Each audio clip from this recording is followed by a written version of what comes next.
Hello दोस्तों। आज मैं आपको एक श्रापित गांव की कहानी सुनाऊंगी। कैसे एक गांव एक बुढ़िया की बद्दुआ से श्रापित हो जाता है और वो बुढ़िया एक चुड़ैल में परिवर्तित हो जाती है। हुई। तो शुरू करते हैं हमारी कहानी। गांव गोपीनगर का गांव बहुत अमीर है। यहाँ के लोग सिर्फ अपने काम से मतलब रखते हैं। ऐसे ही लोगों को मतलबी कहा जाता है। यही गांव में पीपल का एक पेड़ है जो बहुत ही घना है, जिसके नीचे चबूतरा बना हुआ है। सब लोग हंसी खुशी से रहते थे। लेकिन एक दिन भिखारन बुढ़िया भीख मांगते हुए गोपीनगर गांव पहुंच जाती है। वह मोहन के दरवाजे पर जाती है और भीख मांगती है। बुढ़िया बोलती है, बेटा कुछ खाना दे दो, भूख लगी है। भगवान आपको और धन देंगे। मोहन बोलता है, सुबह सुबह भीख कौन मांगता है? काम पर जाने का समय है। जाओ आगे, अभी मैं काम पर जा रहा हूँ। बाहर की आवाज़ सुनकर अंदर से कमला बाहर आई। कमला बोलती है, रुको, मैं इनके लिए कुछ खाना लाई हूँ। बुढ़िया बोलती है, भगवान तुम्हारा भला करे। बुढ़िया खाना लेकर चली जाती है। मोहन बोलता है, क्या ज़रूरत थी खाना देने की? पैसे की बर्बादी करती हो। लोग सब हमसे अमीर हो रहे हैं और तुम पैसे उड़ा रही हो। कमला बोलती है, तुम बिना मतलब की बात मत करो। खाना खराब हो चुका था इसलिए दे दिया। खाना लेकर भिखारन बुढ़िया पीपल के पेड़ के नीचे चली जाती है। खाने को खोलती है तो उसमें से बदबू आती है। गौर से देखा तो उसमें कीड़े पड़ चुके थे। गरीब बुढ़िया ने खाना फेंक दिया और दूसरे घर में भीख मांगने चली गई। और वह शीला नाम की औरत से बोली, भगवान भला करे तुम्हारा, मुझे खाना दो। और हाँ, गंदा खाना मत देना, मैं पहले से ही बीमार हूँ और बीमार हो जाऊंगी। शीला बोलती है, हाँ हाँ, भीख मांगती हो और ऊपर से फरमाइश। जाओ, नहीं है मेरे पास देने के लिए कुछ। गरीब बुढ़िया वहाँ से दूर घर में खाना मांगने चली गई।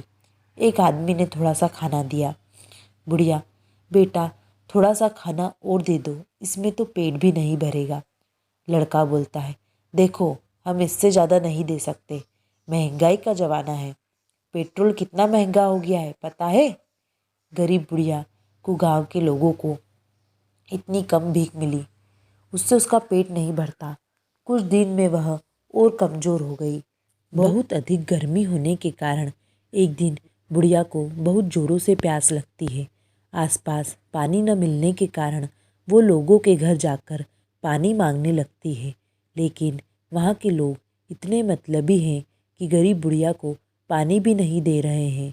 बुढ़िया, पानी दे दो, कोई मुझे पानी दे दो। उसे कोई भी पानी नहीं देता है। उसे देखते ही वहाँ के लोग उसे भगा देते थे। लोगों के घर जाकर वह बहुत थक चुकी थी, लेकिन उसे एक बूंद पानी पीने के लिए नसीब नहीं हुआ।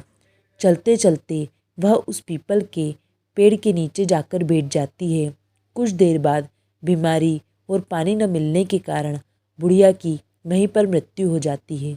बुढ़िया के मृत्यु हो जाने के बाद वहाँ अजीब अजीब सी घटनाएं होने लगती है।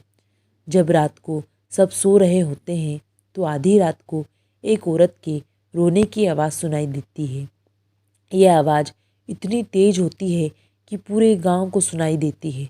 रोने की आवाज़ के साथ साथ चीखने चिल्लाने की आवाज़ भी आने लगती है, जिससे लोग और भी ज़्यादा डरने लगते हैं। गांव के लोग एक मीटिंग बुलाते हैं। सब लोग उसी पीपल के पेड़ के नीचे इकट्ठा होते हैं। उसमें से एक आदमी बोलता है, गांव वालों, ये क्या हो रहा है? गांव में रोज रात को एक औरत की रोने चिल्लाने की आवाज़ सुनाई देती है। तभी एक औरत बोलती है, इसका क्या उपाय है? मेरे बच्चे बहुत डरे रहे हैं। तभी एक दूसरा आदमी बोलता है, सभी लोग रात को अपने अपने घरों में हनुमान चालीसा बजाओ। इसके बाद आवाज़ आनी बंद हो गई।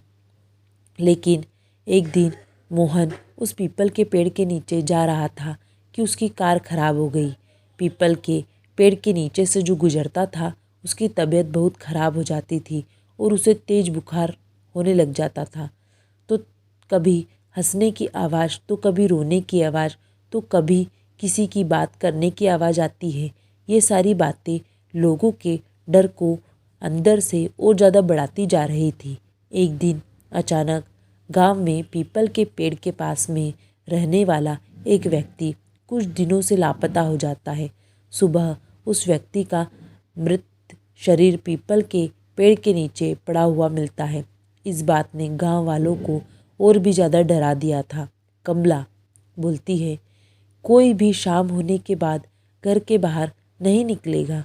गांव के सब लोग अपने घर के दरवाजे को बंद रखते हैं ताकि कोई गायब न हो जाए।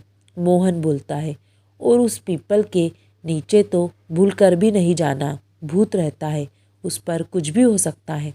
तभी कमला और मोहन के बच्चे बोलते हैं, ठीक है, हम लोग कहीं नहीं जाएंगे। बच्चे चादर ओढ़कर सो जाते हैं।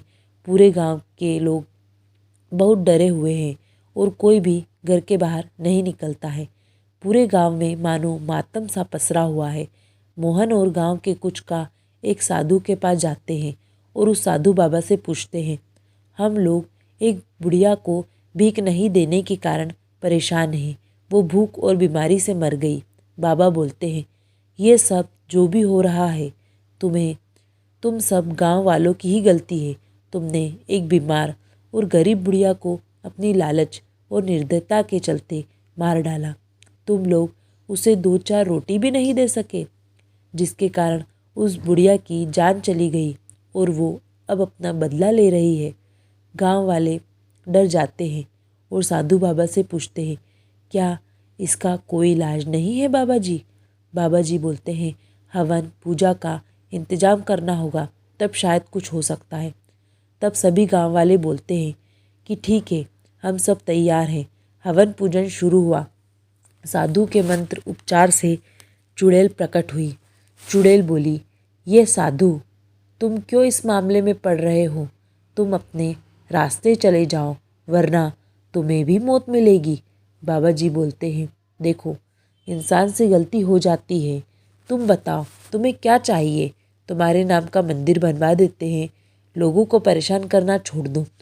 चुड़ैल हंसते हुए बोलती है, जिंदे रहने पर तो कुत्ते से भी ज़्यादा बुरा व्यवहार किया, और अब देवी देवताओं की बराबरी दे रहे हो। मैं उस लायक नहीं हूँ। मैं एक चुड़ैल हूँ, चुड़ैल। बाबा जी बोलते हैं, कुछ तो उपाय होगा जिससे कि तुम गांव वालों को छोड़ दो। चुड़ैल बोलती है, एक उपाय है। इन सब पापियों को गांव छोड़ना पड़ेगा, वरना सब मारे जाएंगे। और साधु, तुम भी चले जाओ, क्योंकि गुनहगारों के साथ बेगुनाह भी मारे जाते हैं। इस गांव को मेरा श्राप है कि जो भी इस गांव में रहेगा वो मरेगा, जैसे मैं मरी थी। यह बोलकर चुड़ैल गायब हो जाती है और साधु गांव वालों से बोलता है, इसका कोई इलाज नहीं है। जब तक वह अपना बदला नहीं ले लेती, वह शांत नहीं होगी। धीरे धीरे लोग बीमार होने लगे और बीमारी बढ़ती जा रही थी, जिसके कारण गोपीनगर वालों को उस गांव को मजबूरी में छोड़कर दूसरी जगह जाना पड़ा। लोगों को एक गलती के कारण अपना अपना घर, अपनी ज़मीन जायदाद सब छोड़कर जाना पड़ा। यह गांव सुनसान पड़ा है और यहाँ अब कोई न आता है और ना ही कोई रहता है। इसीलिए हमें कभी भी घमंड और निर्दयता से हमें किसी का अनादर नहीं करना चाहिए। दोस्तों, अगर आपको मेरी कहानी अच्छी लगी हो तो प्लीज़ मेरे चैनल को लाइक, सब्सक्राइब, कहानी को शेयर ज़रूर करिए। Thank you.